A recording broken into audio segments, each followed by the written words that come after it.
మన ప్రభువును ప్రియ రక్షకుడైన యేసుక్రీస్తు నామముపేట మీ అందరికీ వందనములు తెలియజేస్తున్నాను. ప్రియమైన దేవుని ప్రజలారా, పరిశుద్ధాత్మలో బాప్తిస్మము 3వ భాగమును మీ ముందుకు తీసుకురావాలని ఆశపడుతూ ఉన్నాను. పార్ట్ 2 నేను విడుదల చేసినప్పుడు మరి చాలామంది ఫోన్ చేసి అభినందించినటువంటి రీతిని బట్టి మీ అందరికీ కూడా ప్రభువు నామముపేట కృతజ్ఞతలు తెలియజేస్తున్నాను.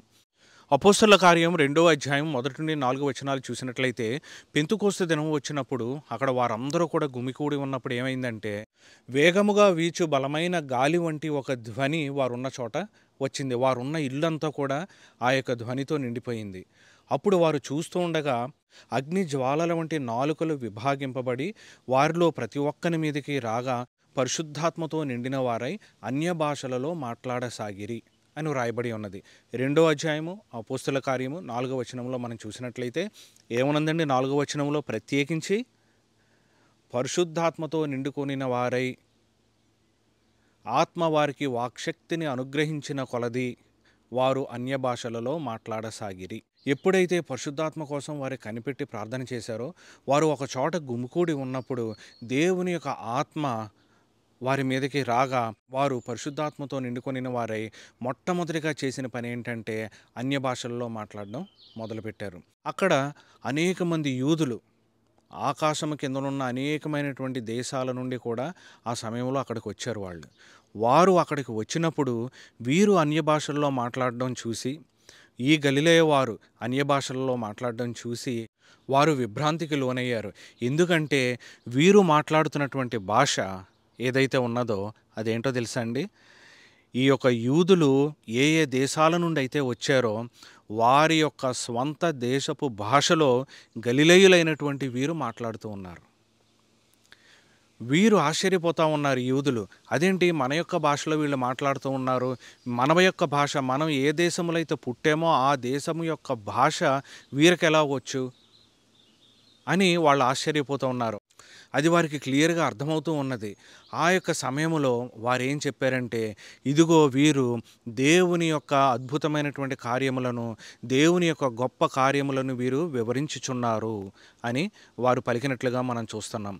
నీవు అన్య భాషలలో మాట్లాడినప్పుడు, నీవు పరిశుద్ధాత్మతో నింపబడి అన్య భాషల్లో మాట్లాడుతూ ఉన్నప్పుడు నీకు తెలియకుండానే దేవుని యొక్క గొప్ప కార్యములను నీవు వివరించడం మొదలు పెడతావు.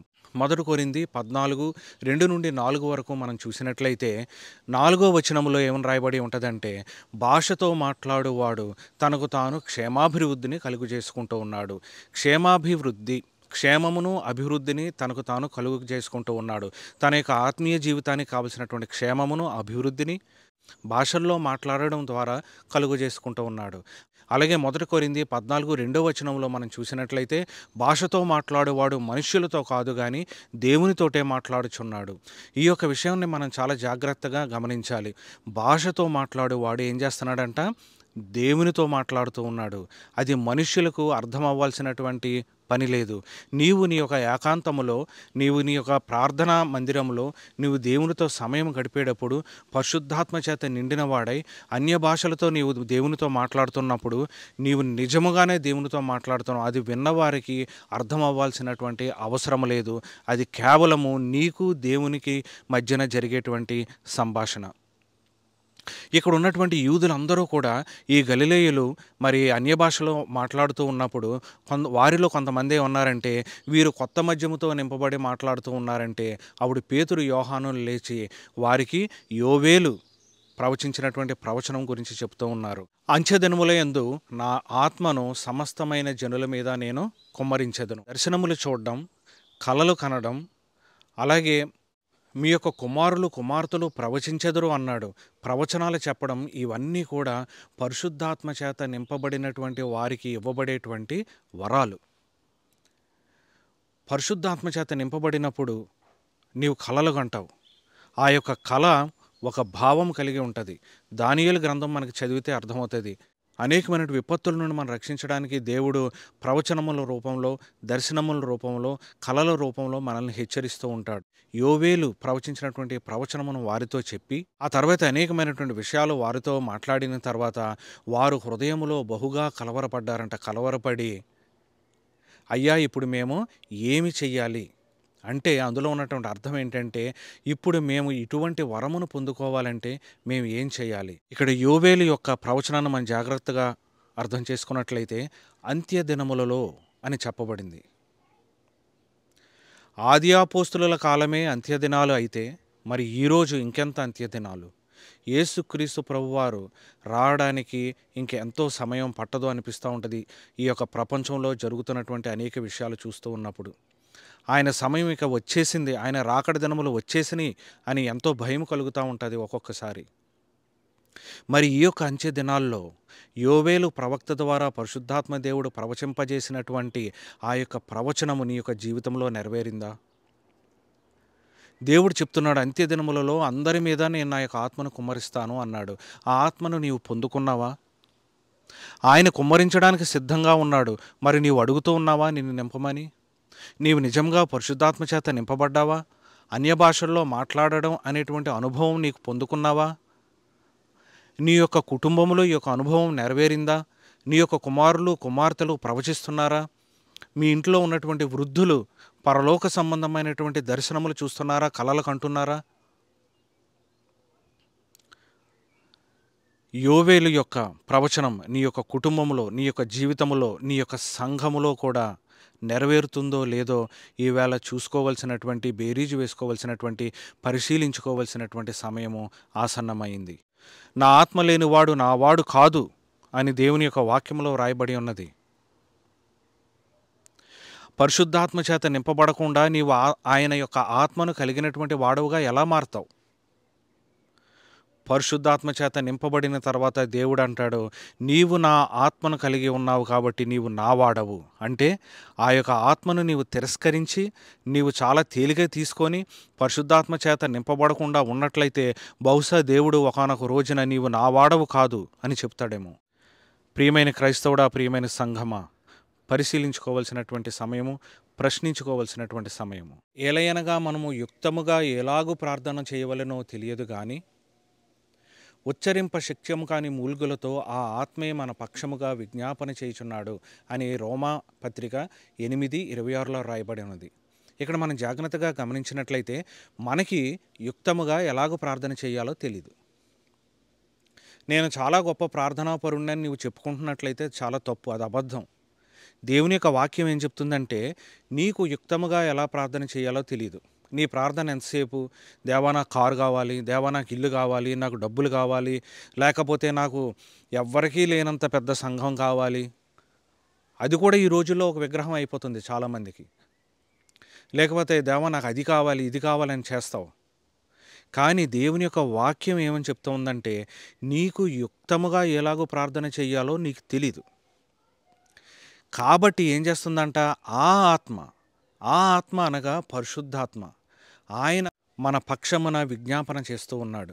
నీవు అనేక మార్లు అనేకమైనటువంటి గంటలు ప్రార్థనలో నువ్వు గడుపుతూ ఉండవచ్చు. నిజమే, మనం ప్రార్థన చేయాలి.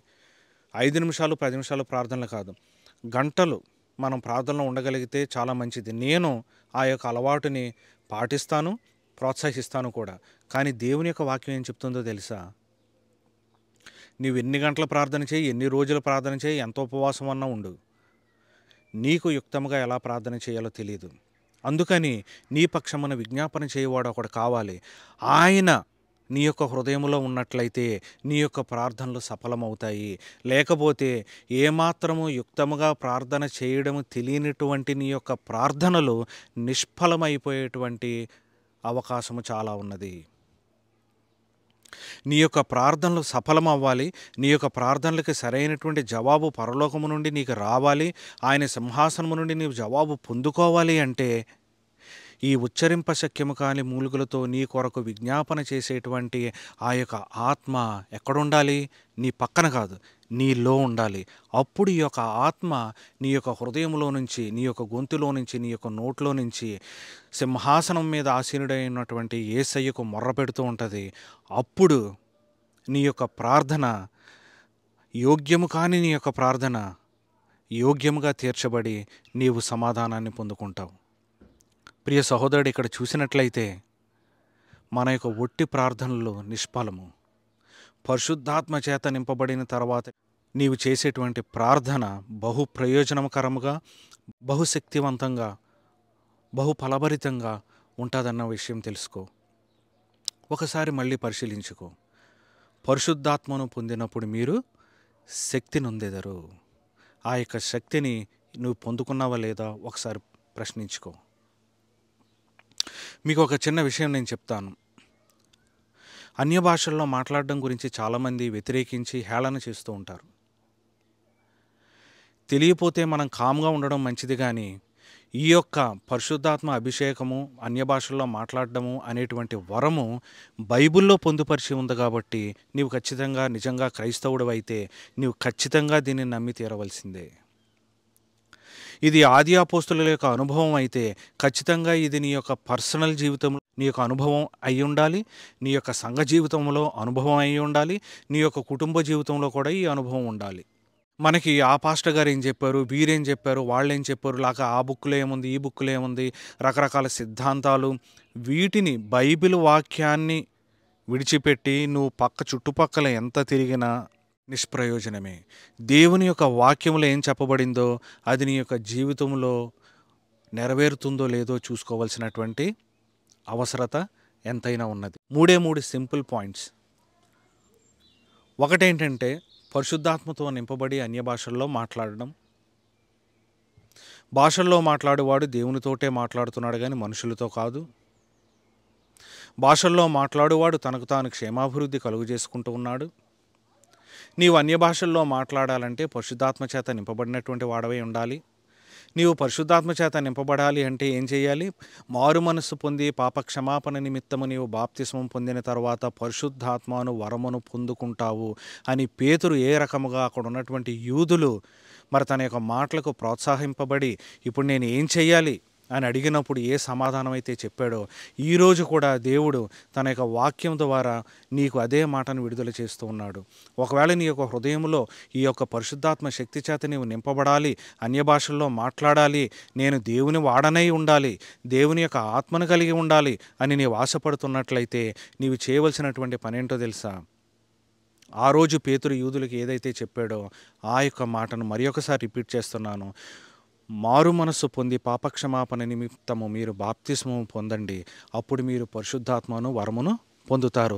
ఆ తర్వాత మీ యొక్క ఆసక్తి కొలది మీరు ఆయన అడిగినప్పుడు, ఆ మేడగది అనుభవంలోనికి మీరు ప్రవేశించినప్పుడు, నిజముగా పరిశుద్ధాత్మ దేవుడు మీ మీదకి దిగి వచ్చినప్పుడు మీరు ఉచ్చరింప శక్యము కాని మూల్గులతో మీరు భాషల్లో మాట్లాడడం మొదలు పెడతారు. అప్పుడు నిజముగా నీవు దేవునితో సంభాషించడం మొదలు పెడతావు. ఓరల్ రాబర్ట్స్ గారు తన యొక్క పుస్తకంలో రాస్తూ ఏమంటాడంటే, నువ్వు ఎప్పుడైతే అన్య భాషల్లో నీవు మాట్లాడుతూ ఉన్నావో సైతాను గలిబిలికి లోనైపోతాడంట. ఎందుకంటే ఈ యొక్క భాష కేవలం నీకు దేవునికి అర్థమవుతుంది.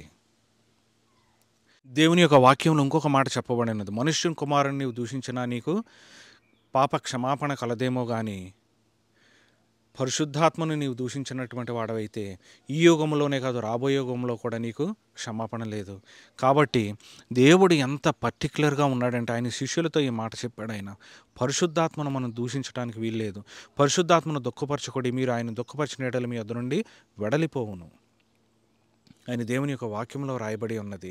కనుక ప్రియ సహోదరులారా, పరిశుద్ధాత్మ చేత నింపబడడానికి మీరందరూ కూడా ఉద్యుక్తులై మీరు ప్రార్థన చేయాలి. ఈ యొక్క అంత్యదినముల్లో మనం ఉండగా మనము దేవుని యొక్క ఆత్మచేత నింపబడి దేవునితో సంభాషించేటువంటి స్థాయికి, దేవునితో సంభాషించేటువంటి ఆ యొక్క భాషను సంపాదించుకోవడానికి మన యొక్క ప్రార్థనలో కేంద్రీకృతమై ఉండాలని నేను మిమ్మల్ని అందరినీ కూడా విజ్ఞప్తి చేస్తూ ఉన్నాను. అలాగే పేతురు ఇంకా యూదులతో మాట్లాడుతూ మూర్ఖులకు ఈ తరం వారికి మీరు వేరై ఉండండి అని చెప్పాడు. మూర్ఖులంటే ఎవరంటే దేవుని వాక్యాన్ని ఎంత విత్తినా ఎంత చెప్పినా అంగీకరించలేనటువంటి వారు, దేవుని యొక్క వాక్యాన్ని శంకించేటువంటి వారు, దేవుని యొక్క వాక్యాన్ని ఎగతాళిగా మాట్లాడేటువంటి వారు. వీరేదో పెద్ద పెద్ద ప్రశ్నలు వేసామనుకుంటారు కానీ దేవుని యొక్క వాక్యాన్ని ఈ రోజు నువ్వు కొత్తగా ప్రూవ్ చేయవలసినటువంటి అవసరం లేదు. అది already proven word of God. మూర్ఖులకు ఈ తరం వారికి మీరు దూరంగా ఉండండి అంటే, వేరై ఉండండి అంటే, ఎవరైతే పరిశుద్ధాత్మను దూషిస్తూ ఉన్నారో, ఎవరైతే దేవుని యొక్క వాక్యాన్ని శంకిస్తూ ఉన్నారో, ఎవరైతే విశ్వాసము లేకుండా ఉన్నారో, ఎవరైతే చాలులే చర్చికి వెళ్తే చాలు ఇవన్నీ ఈ భాషల్లో మాట్లాడడం, పరిశుద్ధాత్మతో నింపబడడం, ఇవన్నీ ఈ విచిత్రమైనటువంటి విశేషాలన్నీ మనకు వద్దు అని చెప్పువాడు ఎవడైనా ఉన్నట్లయితే, నీవు నిజముగా దేవునాత్మ చేత నింపబడి, పరిశుద్ధాత్మ చేత నింపబడి, నీవు అన్య భాషలో మాట్లాడాలి అని నువ్వు ఆశపడుతూ ఉన్నట్లయితే, అటువంటి మూర్ఖులకి మొట్టమొదటిగా నిన్ను నీవు వేరుపరుచుకొని నీవు దూరంగా ఉండాలి. లేకపోతే ఆ యొక్క సహవాసంలో ఉన్నంత కాలం కూడా పరిశుద్ధాత్మ యొక్క అభిషేకాన్ని నీవెన్నడూ కూడా పొందుకోలేవు. అలాగే అక్కడ మనం చూసినట్లయితే విద్య లేనటువంటి ఈ పామరులు అంత అనర్గళంగా దేవుని యొక్క వాక్కును ప్రచురిస్తూ ఉంటే చుట్టూ ఉన్నవారు ఆశ్చర్యపోతున్నారు. ప్రియమైన సహోదరుడా, ఈరోజు నువ్వు అనుకుంటున్నావా నీకు వాక్యం చెప్పడం చేత కాదని, లేకపోతే నలుగురు మధ్యన నీకు యేసుక్రీస్తు ప్రభువే దేవుడు అని చెప్పాలని ఆశ మంట నీ యొక్క హృదయంలో ఉంటుంది, కానీ నీకు కావలసినటువంటి వాక్శక్తి లేదని నువ్వు అనుకుంటూ ఉన్నావా? నీకు లేనిది వాక్శక్తి కాదు, నీకు లేనటువంటిది మాటలు కాదు, నీకు లేనటువంటిది జ్ఞానం కాదు. ఈరోజు దేవుని యొక్క నామపేట నేను చెప్తున్నాను, నీకు లేనిది పరిశుద్ధాత్మ అనేటువంటి వరము. ఈ పేతురు యోహానులు కూడా పామరులే, వాళ్ళేం చదువుకోలేదు. వీరందరూ కూడా చేపలు పట్టుకునేవాళ్ళు. వీరికి ఎలాంటి చదువు లేదు. వీరు ఎక్కడా కూడా పరిశుద్ధాత్మను పొందుకోకుండా యేసుక్రీస్తు వెనకాల తిరుగుతూ ఉన్నటువంటి సమయంలో వీరు గొప్ప గొప్ప ప్రసంగాలు చేసినట్లు కానీ, మాట్లాడినట్లు కానీ మనం ఎక్కడ చూడలేదు. మేడగది అనుభవంలోనికి వీరు వచ్చిన తర్వాత, పరిశుద్ధాత్మ చేత నింపబడిన తర్వాత వీరు అద్భుత కార్యాలు చేస్తున్నారు, వీరు ఆశ్చర్య కార్యాలు చేస్తున్నారు, వీరు సూచక్రియలు జరిగిస్తూ ఉన్నారు. పామరులైనటువంటి పేతురు యోహానులు, విద్య లేనటువంటి వారు వీరు పరిశుద్ధాత్మ చేత నింపబడిన తర్వాత దేవుని యొక్క వాక్యమును వివరిస్తూ ఉంటే విద్యావంతులు సైతము వారి యొక్క జ్ఞానమునకు ఆశ్చర్యపోతూ ఉన్నారు. ఎక్కడి నుండి వచ్చింది జ్ఞానము? ఎక్కడి నుండి వచ్చింది శక్తివంతమైనటువంటి బోధ? ఎక్కడి నుండి వచ్చింది వాక్యమును వివరించగలిగినటువంటి శక్తి? పరిశుద్ధాత్మ మీ మీదకు వచ్చినప్పుడు మీరు శక్తి నొందెదరు. పరిశుద్ధాత్మ అనే వరమును పొందుకోవడం కోసం ప్రార్థన చేద్దామా?